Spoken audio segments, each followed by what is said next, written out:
Hey everybody, welcome to What They Don't Teach You in School, where we teach life. My name is Donnie Thomas, and today we're going to be talking about how to increase your income in a slow economy. Now here you'll find ideas that help you to do a few things. The ideas here will help you to save time, make more money, and improve the overall quality of your life. So don't forget to follow us on social media, visit our website, like, share, and comment on this video, because that's how we grow together as a community, by sharing with one another. But before I get into the discussion for today, let's talk about why we even care about this topic.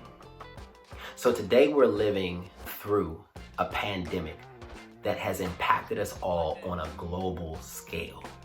Everybody is scared. Everybody is in a position where they're having to think differently about this paradigm shift.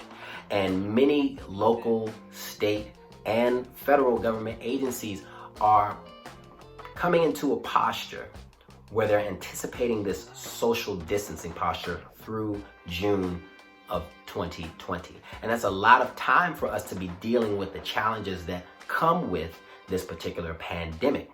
Now, in that time, we have to shift our thinking, because if we don't shift our thinking, we can lose out in a major way. And that's what we're here to do today, is to talk about how we think and act differently in these times. So what are you going to get out of this discussion today?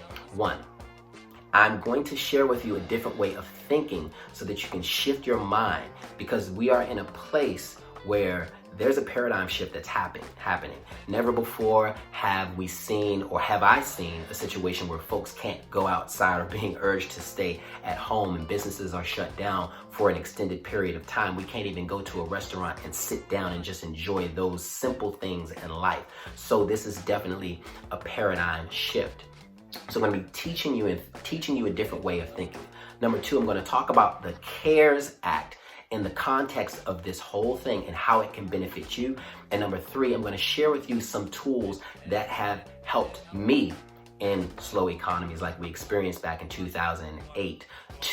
It helped me to really refine my thinking and to make sure that I am increasing my income and maintaining a certain level of living while experiencing these types of economic issues. So let's get started. First, I want to talk about how you think about the concept of income. When I ask you the question, how can you increase your income? What is the first thing that comes to your mind?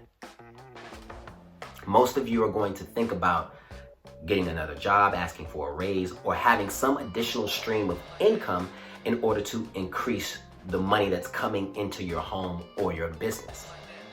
But how many of you thought about managing your expenses?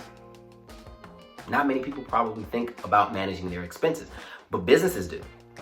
There's this concept called net income that many businesses have on their net income statement. And simply put, your net income is your revenue minus your expenses.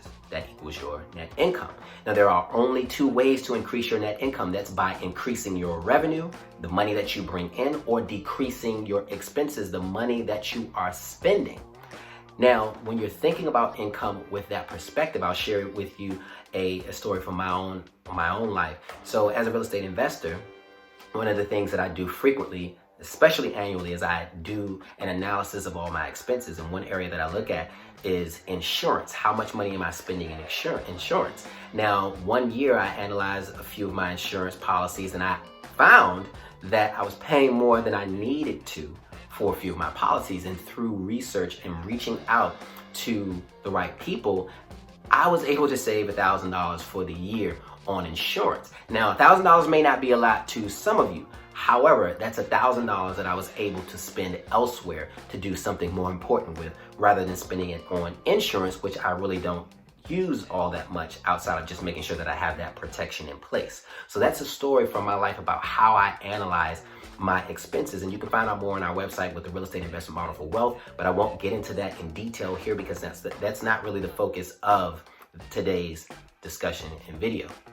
Now, how does the CARES Act fit into all of this? Well, the CARES Act is the bill that's been put in place in order to address the issues that have been raised by the coronavirus pandemic. Now, many of you have been introduced to the CARES Act without knowing it. All you know is that you're going to get $1,200 back as a tax rebate from the government, and everybody's anticipating that. Well, there's so much more inside the CARES Act. It touches on individuals, benefits for individuals, small businesses, how you can use your retirement funds. It also touches on how the government plans to protect financial markets, because the financial markets are the lifeblood of our economy.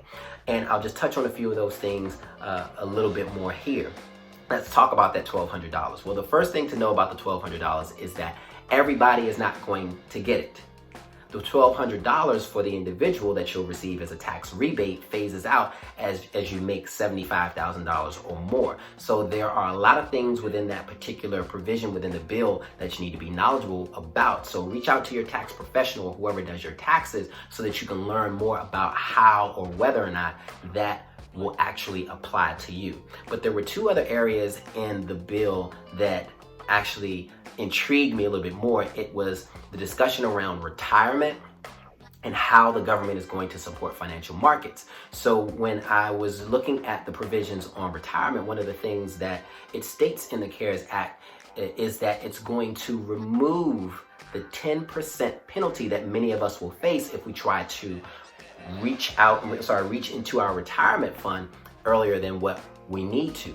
And that's huge for a lot of us, because there's a lot of money that is sitting in your retirement fund that, as a last resort, if things get really, really hard, you're able to tap into those funds in order to make sure you can meet the day-to-day needs of your family. So reach out to your retirement account manager and ask them questions about how this provision would work or could work for you.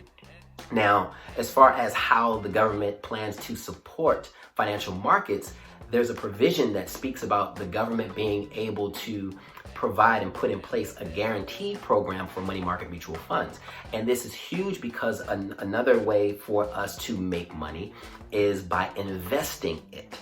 And so if you find yourself in more risky products like stocks, then you may want to diversify that by shifting your portfolio to have more money in your money market mutual funds. You can reach out to your bank if you have your money invested, or you can reach out to other companies that allow you to trade stocks and other kinds of commodities or bonds or things like that in order to see how this will impact you. It hasn't been, to my knowledge, put in place today, but when it is announced by the Treasury, it's going to be effective for the close of business the prior day that it was announced. So you want to be thinking about those kinds of things in terms of how you're saving your money as well, because we do a very good job of talking about making money, but we don't think about saving money and managing expenses very much.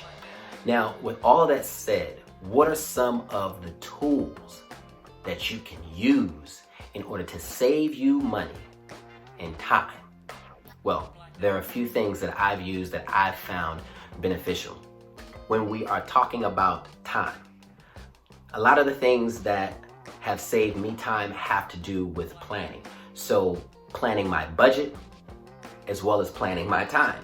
And so mint.com is a free tool that you can use if you choose to, that allows you to set up a budget for yourself so that if you go over your budget in certain areas, it will send you a notification to say, hey, you've been spending too much money in this area. You might want to slow down. It also connects with your banks and other kinds of accounts, whether it be your electric bill, water bill, things of that nature, so that you can track your spending in those areas. And that's huge because it helps you to keep accountable for maintaining the budgets that you know you need to follow in order to live day to day. Mint.com also does another thing where it helps you to find savings for those different financial products that are out there, whether it be insurance or credit cards, things of that nature, if you need to find better rates. So it's a powerful tool. You can also use it to export your transactions that you make at the end of the year so that you can do your taxes or provide that information to your tax professional that is preparing your taxes. So it saves you a lot of time, saves you a lot of money. Another tool is Monday.com.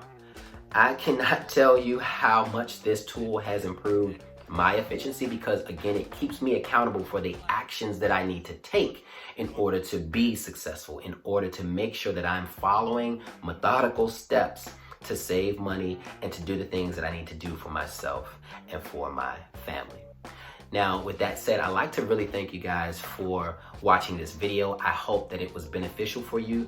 Don't forget to follow us on social media, visit our website for more information and content like this.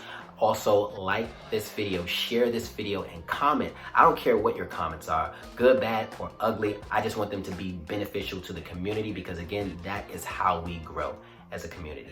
Have a good day.